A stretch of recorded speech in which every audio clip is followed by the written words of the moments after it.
ಈ ಸಬ್ಬದಿನದ ಆರಾಧನೆಗೆ ನಿಮ್ಮೆಲ್ಲರನ್ನು ಸ್ವಾಗತಿಸಿ ಪ್ರೀತಿಸಿ ವಂದಿಸುತ್ತೇನೆ. ನಾವು ಈ ಆರಾಧನೆಯನ್ನು ಪ್ರಾರಂಭ ಮಾಡುವ ಹಾಗೆ ಪ್ರಾರ್ಥನಾಪೂರ್ವಕವಾಗಿ ಸಿದ್ಧರಾಗೋಣ. ಪ್ರಾರ್ಥನೆ ಮಾಡಿಕೊಳ್ಳೋಣ. ಅತಿ ಅಗಮ್ಯವಾದ ಬೆಳಕಿನಲ್ಲಿ ವಾಸ ಮಾಡುವಂತ ನಮ್ಮ ಪರಲೋಕ ತಂದೆಯಾದ ದೇವರೇ, ನಿನ್ನ ನಾಮಕ್ಕೆ ಸ್ತೋತ್ರವನ್ನು ಸಲ್ಲಿಸುತ್ತೇನೆ ನನ್ನ ಸ್ವಾಮಿ. ಈ ಸಬ್ಬದಿನದ ಆರಾಧನೆಯನ್ನು ನೀನು ನಮಗೆ ದಯಪಾಲಿಸಿ ಕೊಟ್ಟಿದ್ದಕ್ಕಾಗಿ ನಿನಗೆ ಸ್ತೋತ್ರ. ಈ ಆರಾಧನೆಯನ್ನು ಆದಿಯಿಂದ ಅಂತ್ಯದವರೆಗೂ ನಿನ್ನ ನಾಮದ ಮಹಿಮೆಗೋಸ್ಕರ ನೀನು ನಡೆಸು ಸ್ವಾಮಿ. ನಿನ್ನ ಪರಿಶುದ್ಧಾತ್ಮನ ನಡೆಸುವಿಕೆಯಲ್ಲಿ ಈ ಆರಾಧನೆ ನಡೆಸಲ್ಪಡಬೇಕು. ನಿನ್ನ ಪರಿಶುದ್ಧಾತ್ಮನ ಶಕ್ತಿಯಿಂದ ತುಂಬಿಸಲ್ಪಡಬೇಕು. ನಿನ್ನ ಘನಚಿತ್ತಕ್ಕನುಗುಣವಾಗಿ ಈ ಆರಾಧನೆ ಮೂಲಕ ಎಲ್ಲ ಜನರು ಆಶೀರ್ವಾದ ಹೊಂದಬೇಕು. ಆದಿಯಿಂದ ಅಂತ್ಯದವರೆಗೂ ನಿನ್ನ ನಾಮದ ಮಹಿಮೆಗೋಸ್ಕರ ನೀನು ನಡೆಸಬೇಕೆಂದು ಯೇಸುವಿನ ಪರಿಶುದ್ಧ ನಾಮದಲ್ಲಿ ಪ್ರಾರ್ಥಿಸುತ್ತೇನೆ ನನ್ನ ಜೀವವುಳ್ಳ ಪರಲೋಕದ ತಂದೆಯೇ, ಆಮೆನ್.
ಕ್ರಿಸ್ತನ ಸಭೆಯವರೇ, ಎಲ್ಲ ದೇವಜನರೇ, ಈ ದಿನ ವಾಕ್ಯ ಸಂದೇಶವನ್ನು ಕೊಡುವುದಕ್ಕೋಸ್ಕರ ನಮ್ಮ ಮಧ್ಯೆ ಪಾಸ್ಟರ್ ದಯಾನಂದ್ ಅವರು ಬಂದಿರುತ್ತಾರೆ.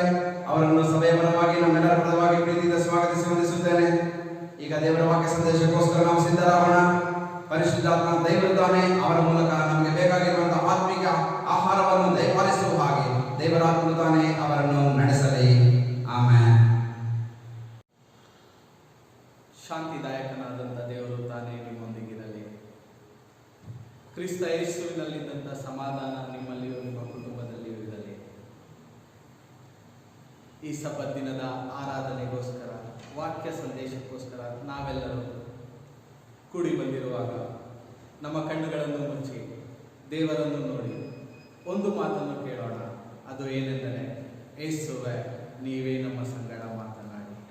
ಯಾಕೆಂದರೆ ಮನುಷ್ಯನು ಮಾತನಾಡುವುದಾದರೆ ಆತನು ತನ್ನ ಬಳಿಗೆ ಸೆಳೆದುಕೊಳ್ಳುತ್ತಾನೆ. ದೇವರು ಮಾತನಾಡುವುದಾದರೆ ದೇವರು ತನ್ನ ಸಮೀಪಕ್ಕೆ ಸೆಳೆದುಕೊಳ್ಳುತ್ತಾನೆ. ದೇವರ ಮಹಾಪರಿಶುದ್ಧ ನಾಮಕ್ಕೆ ಸ್ತೋತ್ರವಾಗಲಿ. ಕ್ಷಣ ಹೊತ್ತು ಮೌನವಾಗಿದ್ದು ನಾವೆಲ್ಲರೂ ಕ್ರಿಸ್ತನನ್ನು ಕೇಳೋಣ. ಯೇಸುವೆ ನಮ್ಮ ಸಂಗಡ ಮಾತನಾಡಿ, ನಮ್ಮ ಸಂಗಡ ಮಾತನಾಡಿ. ನಮ್ಮ ತಾಯಿಯು ನಮ್ಮ ತಂದೆಯು ನೀನೇ ಆಗಿದ್ದೀಯ. ನಮ್ಮ ಸಂಗಡ ಮಾತನಾಡಿ. ಅಪ್ಪ, ನಾವು ಕೊರತೆಯಲ್ಲಿರುವಾಗ ನೀನೇ ನಮಗೆ ಸಹಾಯಕ. ಅನಾರೋಗ್ಯದಲ್ಲಿರುವಾಗ ನೀನೇ ನಮ್ಮ ವೈದ್ಯನೂ ಆಗಿದ್ದೀಯ. ನೀನು ನಮ್ಮ ಸಂಗಡ ಮಾತನಾಡಿ. ಕರ್ತನೇ, ನಮ್ಮ ಶರಣನೇ, ನಮ್ಮ ವಿಮೋಚಕನೇ, ನಮ್ಮ ಬಾಯಿಯ ಮಾತುಗಳು, ನಮ್ಮ ಹೃದಯದ ಧ್ಯಾನಗಳು ನಿಮಗೆ ಮಾತ್ರ ಸಮರ್ಪಕವಾಗಲೇ. ಯೇಸುವಿನ ಹೆಸರಿನಲ್ಲಿ ಆಮೆನ್, ಆಮೆನ್, ಆಮೆನ್. ಪ್ರಿಯ ದೇವಜನರೇ, ಜಗತ್ತಿನಲ್ಲಿರುವ ಎಲ್ಲ ಜನರು ಭಯಭೀತರಾಗಿದ್ದಾರೆ. ಆದರೆ ಕರ್ತನ ವಾಕ್ಯ ಹೇಳುವಂಥದ್ದಾಗಿದೆ, ದಿಗ್ಭ್ರಮೆಗೊಳ್ಳಬೇಡ, ಯೆಹೋವನಾದ ನಾನೇ ನಿಮ್ಮೊಂದಿಗಿದ್ದೇನೆ, ಭಯಪಡಬೇಡಿ. ಇದು ಎಲ್ಲರಿಗೂ ಹೇಳ್ತಾ ಇಲ್ಲ ದೇವರು. ಪರಾತ್ಪರನ ಮೊರೆ ಹೊಕ್ಕಿರುವವರಿಗೆ ಮಾತ್ರ ಹೇಳ್ತಾ ಇದ್ದಾರೆ. ಯಾರ್ಯಾರು ಪರಾತ್ಪರನ ಮೊರೆ ಹೊಕ್ಕಿಲ್ಲೋ ಅವ್ರಿಗೆ ಭಯ, ಅವ್ರಿಗೆ ಬಾಧೆ, ಅವ್ರಿಗೆ ನೋವು. ಒಂದು ಕಡೆ ಜನ ಭಯ ಭೀತಿಯಿಂದ ಇದ್ದರೆ, ಇನ್ನೊಂದು ಕಡೆ ಜಗತ್ತು ಲವಲವಿಕೆಯಿಂದ ಕಾಯ್ತಾ ಇದೆ. ಒಂದು ಕಡೆ ಜನ ಪ್ರಾಣದ ಭೀತಿಯಿಂದ ಭಯದಿಂದ ನರಳ್ತಾ ಇದ್ರೆ, ಇನ್ನೊಂದು ಕಡೆ ಇಡೀ ಸೃಷ್ಟಿಯೇ ಲವಲವಿಕೆಯಿಂದ ಕಾಯ್ತಾ ಇದೆ. ರೋಮಾಪುರ 8ನೇ 19ನೇ ವಚನದಲ್ಲಿ ಹೀಗೆ ಹೇಳ್ತಿದೆ. ರೋಮಾಪುರ 8ನೇ 19ನೇ ವಚನ. ದೇವಪುತ್ರರ ಮಹಿಮೆಯು ಯಾವಾಗ ಪ್ರತ್ಯಕ್ಷವಾದೀತೆಂದು ಜಗತ್ತು ಬಹು ಲವಲವಿಕೆಯಿಂದ ಎದುರು ನೋಡುತ್ತಿರುವುದು. ಕಿಂಗ್ ಜೇಮ್ಸ್ ವರ್ಷನ್ ಅಲ್ಲಿ ಹೇಳುತ್ತೆ, whole creation is waiting for the children of God, sons of God. ದೇವ ಪುತ್ರರ ಮಹಿಮೆಗೋಸ್ಕರ ಇಡೀ ಸೃಷ್ಟಿಯೇ ಲವಲವಿಕೆಯಿಂದ ಕಾಯ್ತಾ ಇದೆಯಂತೆ. ಪ್ರಿಯ ದೇವಜನರೇ, ನಾವು ನೀವುಗಳು ಇವತ್ತು ಭಯ ಭೀತಿಯಿಂದ ಇದ್ದರೆ, ಇಡೀ ಸೃಷ್ಟಿ ಕಾಯ್ತಾ ಇದೆ. ಏನಕ್ಕೋಸ್ಕರ? ಯಾರಿಗೋಸ್ಕರ? ದೇವ ಪುತ್ರರ ಮಹಿಮೆ ಪ್ರತ್ಯಕ್ಷತೆಗೋಸ್ಕರ. ಹಲ್ಲೆಲೂಯ. ದೇವರ ಪರಿಶುದ್ಧ ನಾಮಕ್ಕೆ ಸ್ತೋತ್ರವಾಗಲಿ. ನನ್ನ ದೇವರ ಹತ್ರ ಕೇಳಿದೆ, ದೇವರೇ, ಇಷ್ಟೊಂದು ಸಭೆಗಳು, ಇಷ್ಟೊಂದು ಡಿನಾಮಿನೇಷನ್ಗಳು, ನನ್ನ ಸಭೆ ಹೆಚ್ಚು, ನನ್ನ ಸಭೆ ಹೆಚ್ಚು ಅಂತ ಕೇಳ್ತಾ ಇದ್ದಾರೆ.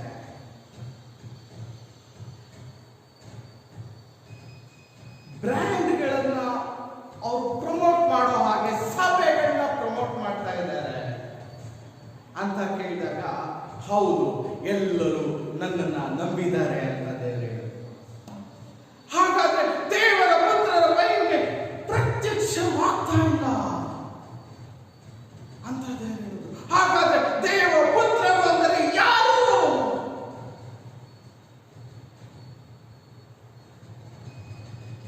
ಈ ಸೃಷ್ಟಿ ಯಾರಿಗೋಸ್ಕರ ಕಾಯ್ತಾ ಇದೆ ಅಂದ್ರೆ, ದೇವ ಪುತ್ರರ ಮಹಿಮೆಗೋಸ್ಕರ ಕಾಯ್ತಾ ಇದೆ. ಅದು ಹೇಗೆ ಕಾಯ್ತಾ ಇದೆ ಅಂದ್ರೆ, ಲವಲವಿಕೆಯಿಂದ ಲವಲವಿಕೆಯಿಂದ ಲವಲವಿಕೆಯಿಂದ. ಉದಾಹರಣೆಗೆ, ಒಂದು ಲೇಡಿ ಪ್ರೆಗ್ನೆಂಟ್ ಆದ್ರೆ 9 ತಿಂಗಳಾಗಿದ ತಕ್ಷಣ ಜನ ಅವ್ರ ಕುಟುಂಬದಲ್ಲಿರೋರು, ಅವ್ರ ಗಂಡ ಎಲ್ಲ ಕಾಯ್ತಾ ಇರ್ತಾರೆ. ಹೇಗಂದ್ರೆ, ಮಗು ಯಾವಾಗ ಡೆಲಿವರಿ ಆಗುತ್ತೋ, ಯಾವ ಟೈಮಲ್ಲಿ ಬೇಕಾದ್ರೂ ಆಗ್ಬೋದು ಅಂತ. ಹಾಗೆ ಈ ಸೃಷ್ಟಿ ಜಗತ್ತು ಬಹು ಲವಲವಿಕೆಯಿಂದ ಯಾಕೋಸ್ಕರ ಕಾಯ್ತಾ ಇದೆ ಅಂದ್ರೆ, ದೇವ ಪುತ್ರರ ಮಹಿಮೆ ಯಾವಾಗ ಪ್ರತ್ಯಕ್ಷವಾಯಿತೆಂಬುದಾಗಿ.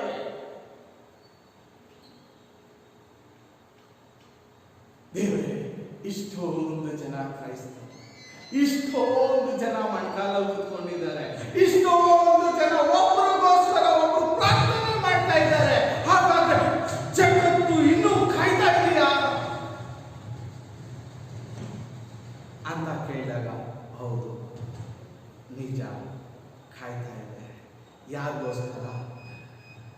ದೇವರನ್ನ ನಂಬದವರಿಗೋಸ್ಕರ ಅಲ್ಲ, ದೇವ ಪುತ್ರರ ಮಹಿಮೆಗೋಸ್ಕರ. ಹಾಗಾದರೆ ದೇವ ಪುತ್ರರು ಏನು? ಹಾಗಾದ್ರೆ ನಾನು ನಂಬಿದ್ದೀನಿ, ನಾನು ದೇವ ಪುತ್ರನಲ್ಲವಾ, ದೇವರ ಮಗನಲ್ಲವಾ? ಯೋಹಾನನ ಬರೆದ ಸುವಾರ್ತೆ 1ನೇ ಅಧ್ಯಾಯ 12ನೇ ವಚನ. ಯೋಹಾನನ ಬರೆದ ಸುವಾರ್ತೆ 1ನೇ ಅಧ್ಯಾಯ 12ನೇ ವಚನ. ಈ ಜಗತ್ತು, ಈ ಸೃಷ್ಟಿ ದೇವ ಪುತ್ರನಿಗೋಸ್ಕರ ಕಾಯ್ತಾ ಇದೆ. ಯಾಕಂದ್ರೆ ದೇವ ಪುತ್ರರು ಹೇಗಿರ್ತಾರೆ ಅಂದ್ರೆ ದೇವರ ಹೋಲಿಕೆ ಅಂತ ಇರ್ತಾರೆ. ದೇವ ಪುತ್ರರು ಹೇಗಿರ್ತಾರೆ ಅಂದ್ರೆ ದೇವರ ಹೋಲಿಕೆ ಅಂತಿದೆ. ಹಾಗಾದರೆ ದೇವರನ್ನು ನಂಬಿದವರೆಲ್ಲರೂ ದೇವರ ಹೋಲಿಕೆಯಲ್ಲಿ ಇಲ್ಲ. ಹಾಗಾಗಿ ಇಡೀ ಜಗತ್ತು ದೇವ ಪುತ್ರರ ಮಹಿಮೆಗೋಸ್ಕರ ಬಹು ಲವಲವಿಕೆಯಿಂದ ಕಾಯ್ತಾ ಇದೆ. ಹಾಗಾದರೆ ದೇವ ಪುತ್ರರು ಅಂದ್ರೆ ಯಾರು? ದೇವರ ಮಕ್ಕಳು ಅಂದರೆ ಯಾರು? ಓದೋಣ, ವಾಕ್ಯ ಓದೋಣ. ಯಾರ್ಯಾರು ಆತನನ್ನು ಅಂಗೀಕರಿಸಿದರೋ, ಯಾರ್ಯಾರು ಆತನನ್ನು ಅಂಗೀಕರಿಸಿದರೋ, ಅಂದರೆ ಆತನ ಹೆಸರಿನಲ್ಲಿ ನಂಬಿಕೆ ಇಟ್ಟರು, ಅಂದರೆ ಆತನ ಹೆಸರಿನಲ್ಲಿ ನಂಬಿಕೆ ಇಟ್ಟರು, ಅವರಿಗೆ ದೇವರ ಮಕ್ಕಳಾಗುವ ಅಧಿಕಾರ. ಅವರಿಗೆ ದೇವರ ಮಕ್ಕಳಾಗುವ ಅಧಿಕಾರ ಇದೆ. ಆದರೆ ಮಕ್ಕಳಲ್ಲ.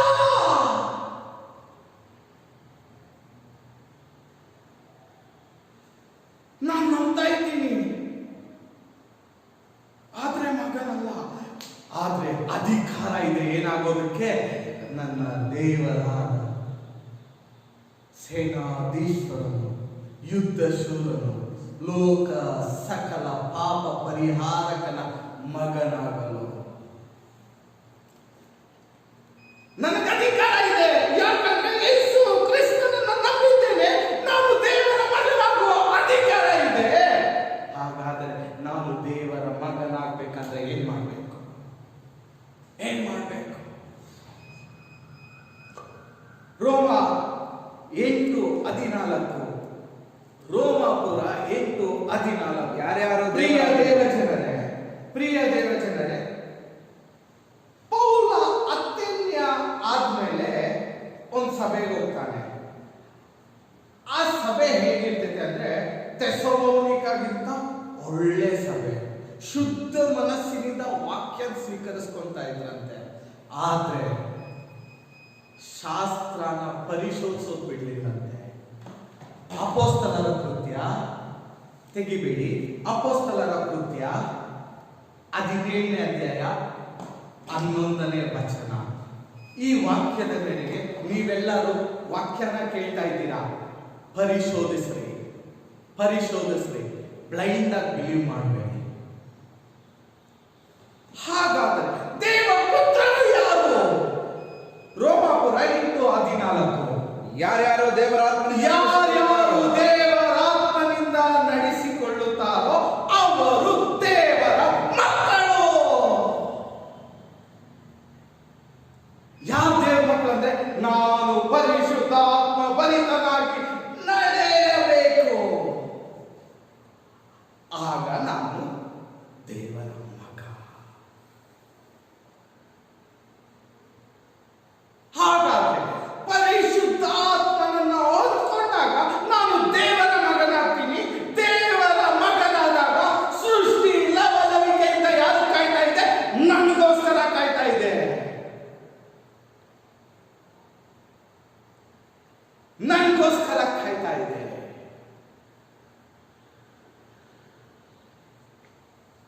ಸೃಷ್ಟಿ ನನಗೋಸ್ಕರವೂ ನಿನಗೋಸ್ಕರವೂ ದೇವರಾತ್ಮನಿಂದ ನಡೆಸಲ್ಪಡುವ ದೇವ ಪುತ್ರನಿಗೋಸ್ಕರ ಕಾಯ್ತಾ ಇದೆ. ಹಾಗಾದರೆ ದೇವರ ಆತ್ಮ ಹೊಂದುವುದಾದರೂ ಹೇಗೆ? ಹೊಂದುವುದಾದರೂ ಹೇಗೆ? ಪ್ರಿಯ ದೇವಜನರೇ, ಅಭಿಷಕ್ತರು ಬಂದು ನಿಮ್ಮ ಮೇಲೆ ನಿಮ್ಮ ತಲೆಯ ಮೇಲೆ ಕೈ ಇಟ್ಟಾಗ ಅವರಲ್ಲಿರುವ ಅಭಿಷೇಕ, ಅವರಲ್ಲಿರುವ ಪವಿತ್ರಾತ್ಮ ವರ ನಿಮಗೆ ಬರುವಂತದ್ದಾಗಿದೆ. ಆದರೆ ಅದು ಶಾಶ್ವತವಲ್ಲ. ಅದು ಶಾಶ್ವತವಲ್ಲ. ಪರಿಶುದ್ಧಾತ್ಮನು ನನ್ನಲ್ಲಿ ಶಾಶ್ವತ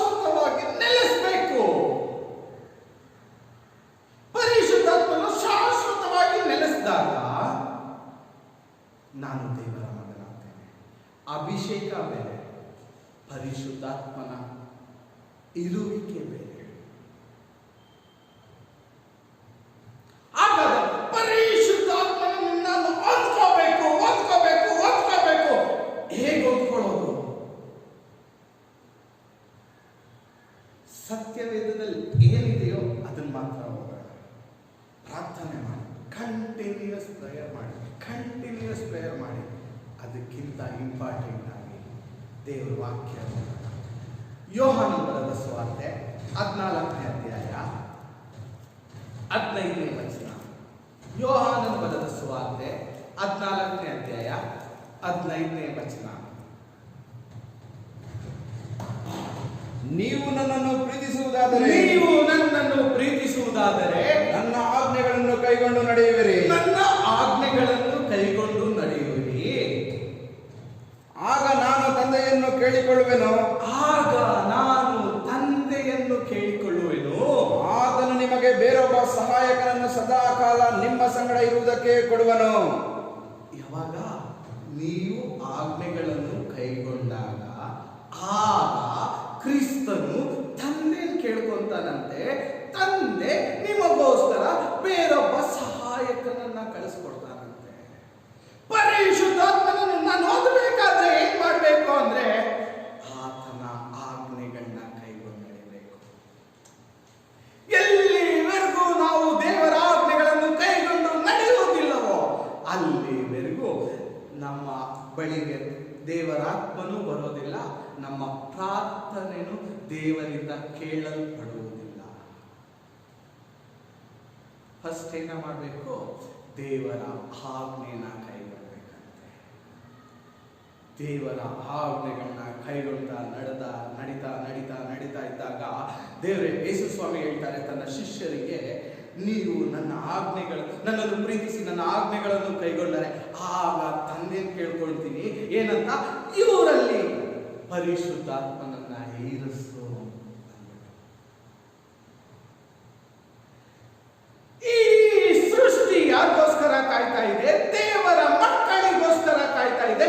ದೇವರ ಮಕ್ಕಳು ಯಾರು ಅಂದರೆ ಯಾರ್ಯಾರು ಪರಿಶುದ್ಧಾತ್ಮನಿಂದ ನಡೆಸಲ್ಪಡುತ್ತಾರೋ ಅವರೇ ದೇವರ ಮಕ್ಕಳು.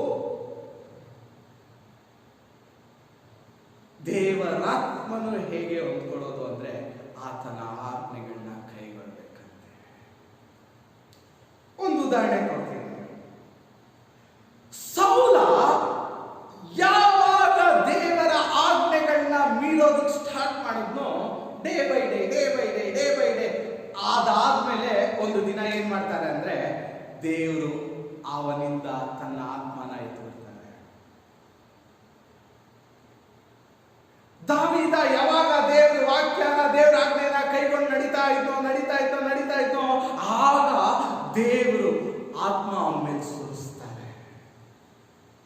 ದಾವೀದ ಏನ್ ಹೇಳ್ತಾನೆ ಗೊತ್ತಾ? ನಿನ್ನ ಮಾರ್ಗಗಳನ್ನು ನನಗೆ ಬೋಧಿಸು, ಅದ್ರಲ್ಲಿ ನಾನು ನಡಿಬೇಕು ಅಂತ ಹೇಳ್ತಾನೆ. ಹಂಗಂದ್ರೆ ನಿನ್ನ ಆಜ್ಞೆಗಳನ್ನು ನನಗೆ ತಿಳಿಸ್ಕೊಡು, ನಾನು ಅದ್ರಲ್ಲಿ ಫಾಲೋ ಮಾಡಬೇಕು ಅಂತ ದಾವೀದ ಹೇಳಿದಾಗ ದೇವರಿಗೆ ಸಂತೋಷ ಆಗೋತೈತೆ. ಅಪೊಸ್ತಲರ ಕೃತ್ಯದಲ್ಲಿ ಹೇಳ್ತಾರೆ ದೇವರು, ಈಶಾಯನ ಮಗನು ನನಗೆ ಸಿಕ್ಕಿದನು, ಅವನು ನನ್ನ ಇಷ್ಟಾರ್ಥಗಳನ್ನು ನೆರವೇರಿಸುವನು. ಹಂಗಂದ್ರೆ ನನ್ನ ಆಜ್ಞೆಗಳನ್ನೆಲ್ಲ ದಾವೀದ ನೆರವೇರಿಸ್ತಾನೆ ಅಂತ ದೇವರು ಹೇಳ್ತಾರೆ. ಅದಾದ್ಮೇಲೆ ನೆಕ್ಸ್ಟ್ ಯಾರು ನೆರವೇರಿಸ್ತಾರೆ ಅಂದ್ರೆ ಯೇಸು ಸ್ವಾಮಿ ನೆರವೇರಿಸ್ತಾರೆ. ಅದಕ್ಕೆ ದಾವೀದನ ವಂಶಸ್ಥನು ಅಂತ ಯೇಸು ಸ್ವಾಮಿಗೆ ಹೇಳ್ತಾರೆ.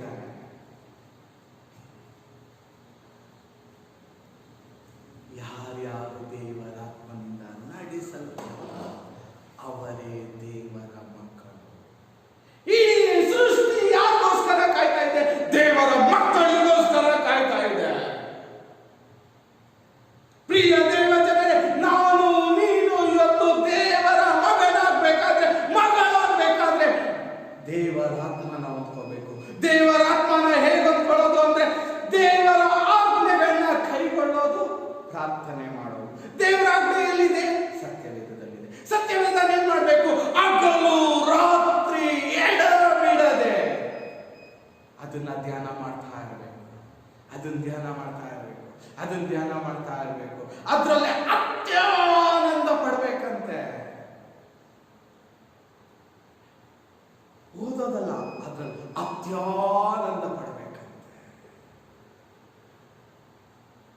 ಈ ವಾಕ್ಯ ನಮ್ಮಲ್ಲಿದ್ದು ನಾವು ಆ ವಾಕ್ಯನ ಕೈಗೊಂಡು ನಡೆದಾಗ ಪರಿಶುದ್ಧಾತ್ಮನು ಬರ್ತಾನೆ. ಯಾರು ಬರ್ತಾನೆ? ಪರಿಶುದ್ಧಾತ್ಮನಾದಂಥ ದೇವರು ನಮ್ಮಲ್ಲಿ ನೆಲೆಸ್ತಾರೆ.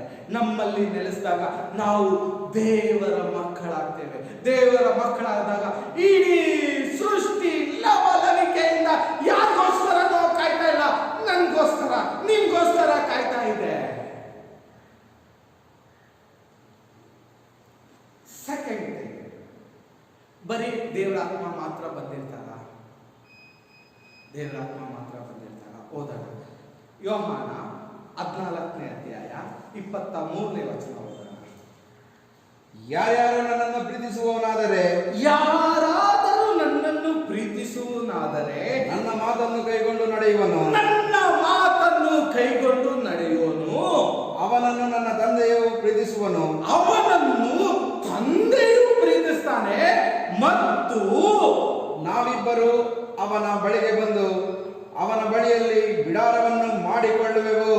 ಯಾರ್ಯಾರು? ತಂದೆನೂ ಬರ್ತಾರೆ, ಯೇಸು ಸ್ವಾಮಿನೂ ಬರ್ತಾರೆ. ಈಗ ತ್ರಯೇಕ ದೇವರು ಎಲ್ಲಿದ್ದಾರೆ? ಯಾರ್ಯಾರು ಆತನ ಆಜ್ಞೆಗಳನ್ನ ಕೈಗೊಳ್ತಾರೋ ಅವರಲ್ಲಿ ತ್ರಯೇಕ ದೇವರಿದ್ದಾರೆ. ಇಡೀ ಸೃಷ್ಟಿ ಲವಲವಿಕೆಯಿಂದ ಏನು ಕಾಯ್ತಾ ಇದೆ ಅಂದ್ರೆ ದೇವ ಪುತ್ರನಿಗೋಸ್ಕರ ಕಾಯ್ತಾ ಇದೆ. ಯಾಕಂದರೆ ದೇವ ಪುತ್ರನು ಎಲ್ಲಿ ಪ್ರತ್ಯಕ್ಷವಾದನೋ ಅಲ್ಲಿ ತಂದೆಯೂ ಇರ್ತಾನೆ, ಯೇಸು ಕ್ರಿಸ್ತನು ಇರ್ತಾನೆ. ಈಗ ತ್ರಯೇಕ ದೇವರೆಲ್ಲಿದ್ದಾರೆ? ದೇವ ಪುತ್ರರಲ್ಲಿದ್ದಾರೆ.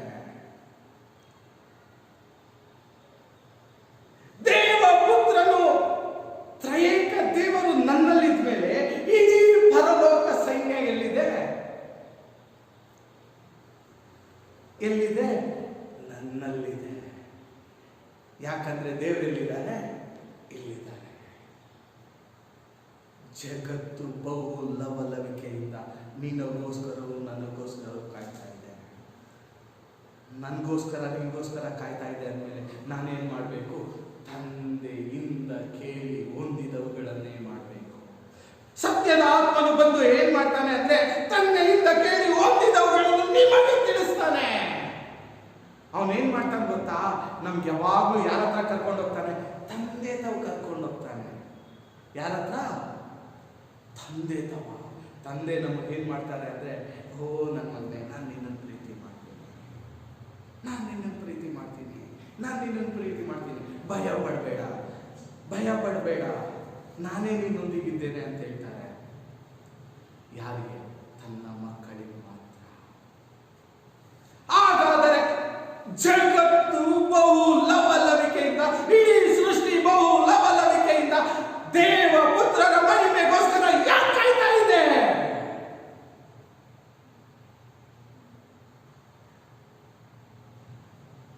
ದೇವರು ಸೃಷ್ಟಿ ಮಾಡಿ ಎಲ್ಲದರನ್ನು ಸೃಷ್ಟಿ ಮಾಡಿ ಎಲ್ಲದನ್ನು ಒಳ್ಳೆಯದೆಂದು ನೆನೆಸಿದನು.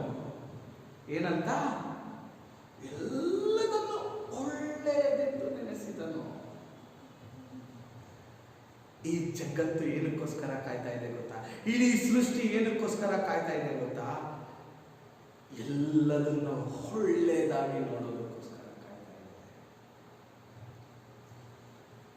ತಂದೆಯಿಂದ ಹುಟ್ಟಿದವನು ತಂದೆಯ ಗುಣಲಕ್ಷಣಗಳನ್ನು ಹೊಂದಿರ್ತಾನೆ. ತಂದೆಯಿಂದ ಹುಟ್ಟಿದವನು ತಂದೆಯ ಗುಣಲಕ್ಷಣಗಳನ್ನು ಹೊಂದಿರ್ತಾನೆ. ಕ್ಯಾರೆಕ್ಟರ್ ಸೇಮ್ ಟು ಸೇಮ್ ಇದ್ರೇನೆ ಇವನು ಇಂಥವ್ರ ಮಗ ಅಂತ ಹೇಳೋದು. ಇಲ್ಲ ಅಂದ್ರೆ ಎಲ್ಲೋ ಮಿಸ್ ಹೊಡಿತಾ ಇದೆಯಲ್ಲ ಅಂತ ಹೇಳ್ತಾರೆ.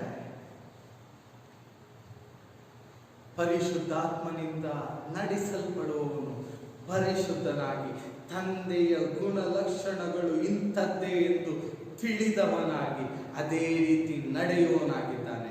ಯಾಕೆಂದರೆ ಅವನು ತನ್ನಷ್ಟಕ್ಕೆ ತಾನೇ ಮಾತನಾಡದೆ, ತನ್ನಷ್ಟಕ್ಕೆ ತಾನೇ ಏನು ಕೆಲಸ ಮಾಡದೆ, ತಂದೆಯಿಂದ ಕೇಳಿ ನೋಡಿ ಹೊಂದಿದವುಗಳನ್ನೇ ಮಾಡ್ತಾನೆ. ಹಾಗಾಗಿ ನಾವೆಲ್ಲರೂ ತಂದೆಯಿಂದ ಕೇಳಿ ಹೊಂದಿದವುಗಳನ್ನು ಮಾಡಬೇಕು ಅಂದ್ರೆ ದೇವರ ಆತ್ಮ ಹೊಂದಬೇಕು. ದೇವರ ಆತ್ಮ ಹೊಂದಬೇಕು ಅಂದ್ರೆ ಪರಿಶುದ್ಧಾತ್ಮನ ಹೊಂದಬೇಕು ಅಂದ್ರೆ ಆತನ ಆಜ್ಞೆಗಳನ್ನ ಕೈಗೊಳ್ಳಬೇಕು. ಇದಕ್ಕೋಸ್ಕರನೇ ಜಗತ್ತು ಬಹು ಲವಲವಿಕೆಯಿಂದ ನಿಮಗೋಸ್ಕರವೂ ನಮಗೋಸ್ಕರವೂ ಕಾಯ್ತಾ ಇದೆ. ದೇವರ ಮಹಾ ಪರಿಶುದ್ಧ ನಾಮಕ್ಕೆ ಸ್ತೋತ್ರವಾಗಲಿ. ಪ್ರಿಯ ದೇವಜನರೇ, ನೀವು ನಾವು ದೇವ ಪುತ್ರರಾಗಿ ಮಾರ್ಪಡಬೇಕು. ಇಲ್ಲಿಗೆ ನಿಂತೋಗ್ಬೇಡಿ, ನಂಬಿ ನಿಂತೋಗ್ಬೇಡಿ. ಸೈತಾನನು ದೇವರು ಒಬ್ಬನೇ ಎಂದು ನಂಬಿ ನಡೀತಾನಂತೆ. ಆದ್ರೆ ನಾವು ದೇವರ ಆಜ್ಞೆಗಳನ್ನ ಕೈಗೊಂಡು ದೇವರ ಮಕ್ಕಳಾಗೋಣ. ದೇವರ ಪರಿಶುದ್ಧ ನಾಮಕ್ಕೆ ಸ್ತೋತ್ರವಾಗಲಿ. ದೇವರ ಚಿತ್ತವಿದ್ದರೆ ಈ ಸಂದೇಶನ ಮತ್ತೊಮ್ಮೆ ಮುಂದುವರಿಸೋಣ. ದೇವರ ಪರಿಶುದ್ಧ ನಾಮಕ್ಕೆ ಸ್ತೋತ್ರವಾಗಲಿ. ಕ್ರಿಸ್ತ ಯೇಸು ಶಾಂತಿದಾಯಕನಾದಂಥ ದೇವರು ಸೈತಾನನನ್ನು ಆದಷ್ಟು ಬೇಗ ನಿಮ್ಮ ಕಾಲ ಕೆಳಗೆ ಹಾಕಲಿ ಎಂದು ನಾನು ಪ್ರಾರ್ಥಿಸುವನಾಗಿದ್ದೇನೆ. ನಾವೆಲ್ಲರೂ ಪ್ರಾರ್ಥಿಸೋಣ. ತಂದೆ, ನಮ್ಮನ್ನು ನಿಮ್ಮ ಮಕ್ಕಳಾಗಿ ಮಾರ್ಪಾಡು ಹೊಂದುವುದಕ್ಕೋಸ್ಕರ ನಮ್ಮನ್ನು ಬಲಪಡಿಸಿದ್ದಕ್ಕಾಗಿ ನಿನಗೆ ಸ್ತೋತ್ರ.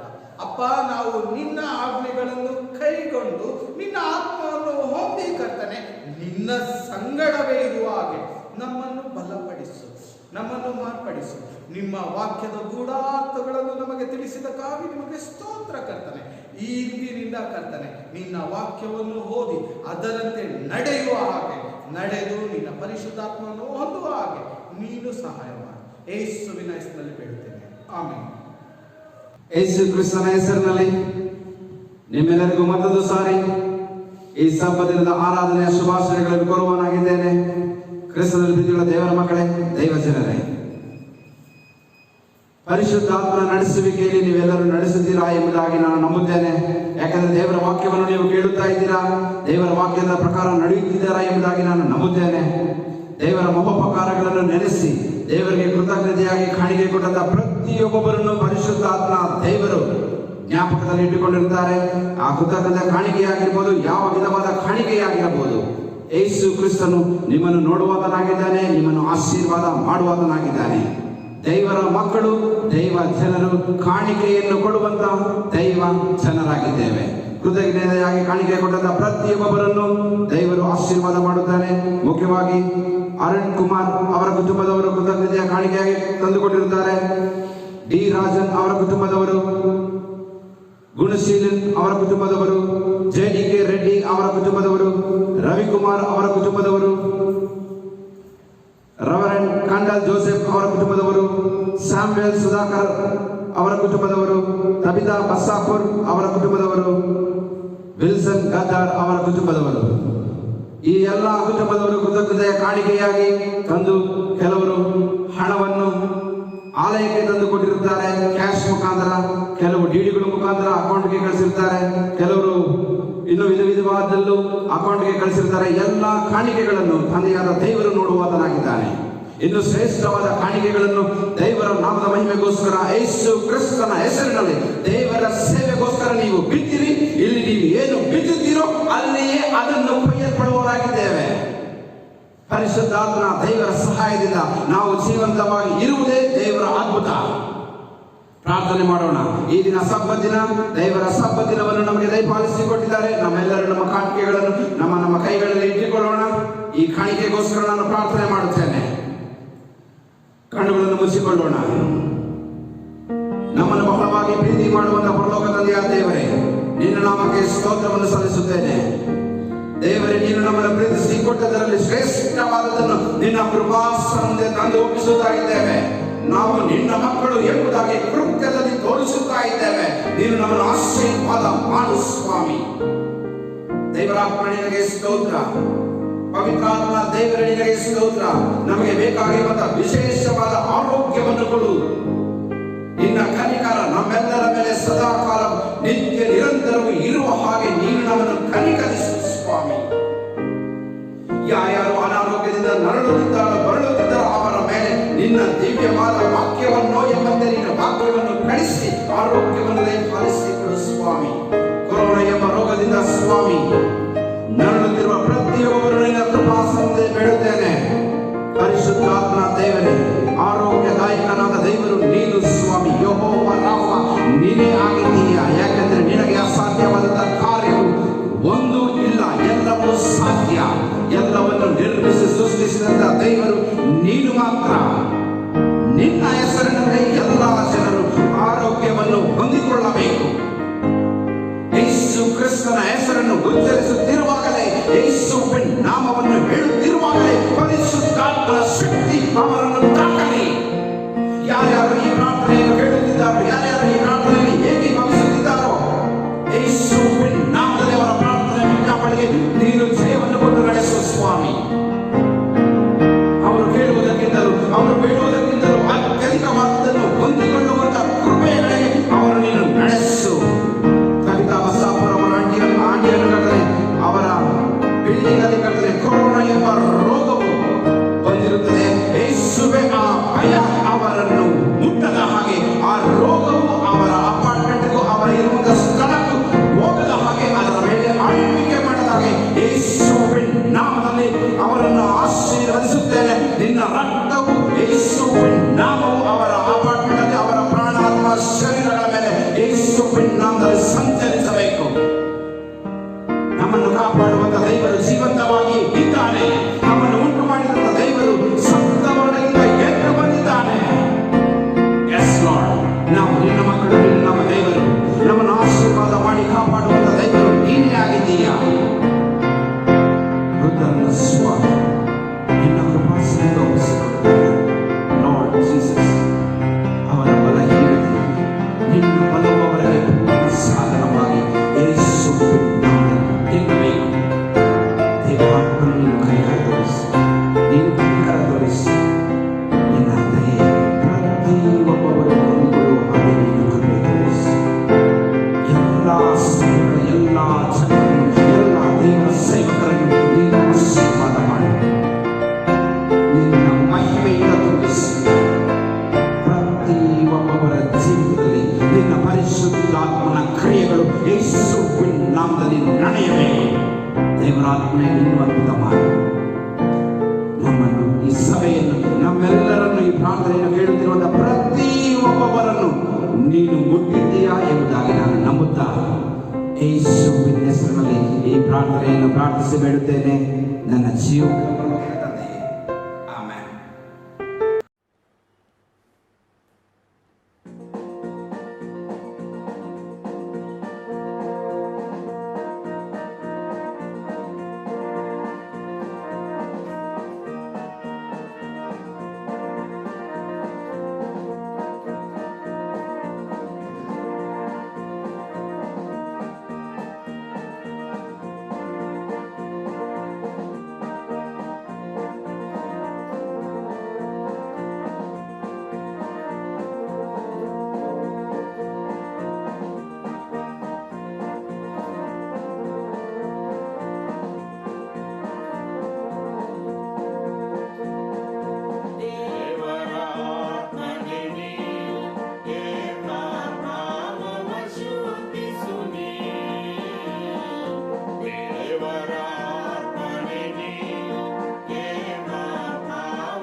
ಕರ್ತನು ಕಲಿಸಿಕೊಟ್ಟ ಪ್ರಾರ್ಥನೆಯನ್ನು ಎಲ್ಲರೂ ಒಟ್ಟಾಗಿ ಹೇಳೋಣ. ಪರಲೋಕದಲ್ಲಿರುವ ನಮ್ಮ ತಂದೆಯೇ, ನಿನ್ನ ನಾಮ ಪರಿಶುದ್ಧವೆನಿಸಲ್ಪಡಲಿ, ನಿನ್ನ ರಾಜ್ಯವು ಬರಲಿ, ನಿನ್ನ ಚಿತ್ತವು ಪರಲೋಕದಲ್ಲಿ ನೆರವೇರುವ ಪ್ರಕಾರ ಭೂಲೋಕದಲ್ಲಿಯೂ ನೆರವೇರಲಿ. ನಮ್ಮ ಅನುದಿನದ ಆಹಾರವನ್ನು ಇಲ್ಲದೆ ಪಾಲಿಸು. ನಮಗೆ ತಪ್ಪು ಮಾಡಿದವರನ್ನು ನಾವು ಕ್ಷಮಿಸದೆ ನಮ್ಮ ತಪ್ಪುಗಳನ್ನು ನೀನು ಕ್ಷಮಿಸು. ನಮ್ಮನ್ನು ಶೋಧನೆಯವರೆಗೆ ಸೇರಿಸದೆ ಕೇಡಿನಿಂದ ತಪ್ಪಿಸು. ಯಾಕೆಂದರೆ ರಾಜ್ಯವು, ಬಲವು, ಮಹಿಮೆಯು ಸದಾ ಕಾಲವು ನಿನ್ನದೇ ಸ್ವಾಮಿ. ಆಮೇನ್. ಅಂತ್ಯ ಆಶೀರ್ವಾದವನ್ನು ಹೊಂದಿಕೊಳ್ಳೋಣ.